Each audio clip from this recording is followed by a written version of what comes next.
Last week, we talked all about how very important it is to know what you want in life. But I'd like to propose we change the semantics, and for a very good reason. Yes, we need to know our desires and where we're headed if we're counting on getting to where we want to go. El problema is that a want implies a lack.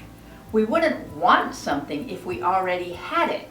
So when you implore to the universe that you want love in your life, you want a meaningful career, you want a Ferrari, you're simultaneously broadcasting that you don't have love, a groovy career, or a fancy automobile.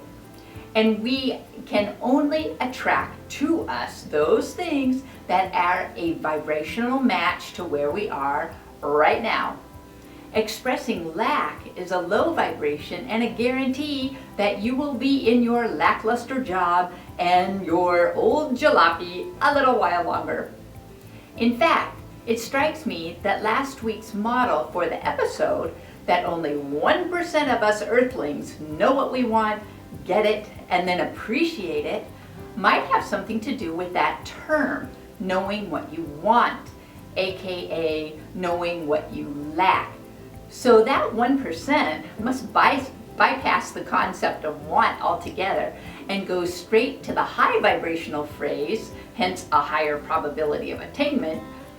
What does my soul want for me? Who am I being called to be, or do, or have right now? The second issue with wants, as we discussed some time back, is that we don't really want the Ferrari per se. What we want is the feeling that we believe the Ferrari will give us. So dig a little deeper and make sure your request to the universe includes the feelings or experience you are after. The universe may cook up something entirely better than you even imagined. So be sure you're not limiting how this feeling is specifically delivered to you.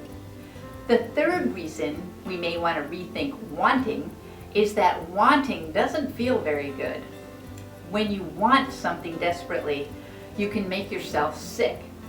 A weird example just popped into my head. In middle school, I thought I had horrid acne, totally disfiguring, though ironically I can't seem to find any photos where that actually seemed to be the case. But junior high was the low point of my self-esteem and therefore my life. And I urgently wanted my mom to take me to a dermatologist. I played that thought over endlessly in my head, silently begging her to read my mind and put me out of my misery. And you may be wondering why I didn't just ask her. I've wondered that myself a million times. But I was just way too embarrassed back then to say it out loud. I certainly wasn't wild about the acne, but the ongoing wanting of my mom to read my mind was relentless agony. So how can we most effectively get where we want to go in life? I think to be happy and fulfilled, we have to answer our soul's call. What are we meant to do in this life? Why did we incarnate here? As long as we're simply moving in that direction, we're happily making progress. It's handy to think of setting goals because that sets a clear vision of putting a destination in mind. The only hesitation that I have in a goal, to me, is that it implies that there's a solid endpoint, a specific result, an expectation. And I think our happiness depends not on a particular accomplishment, but on the ability to set our sails for the desired direction, but then constantly course correcting based on the opportunities and challenges that come our way. It's more the journey than the end result, in other words. But we desire most, what we desire most can be a moving target, so be sure you're not standing still. So I prefer, what does my soul want for me? That's the heading on my list of wants.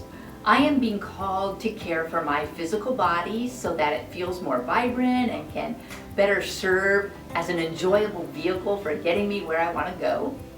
My soul wants me to see with Christ's vision, to judge no one and honor the beauty and bravery of every being here. I'm called to release every unwanted emotion that surfaces until all that's left is joy to share. As my vibration raises, I create the world I choose. Voila! What does your soul want for you? Let us know in the comments how you choose to shine that divine.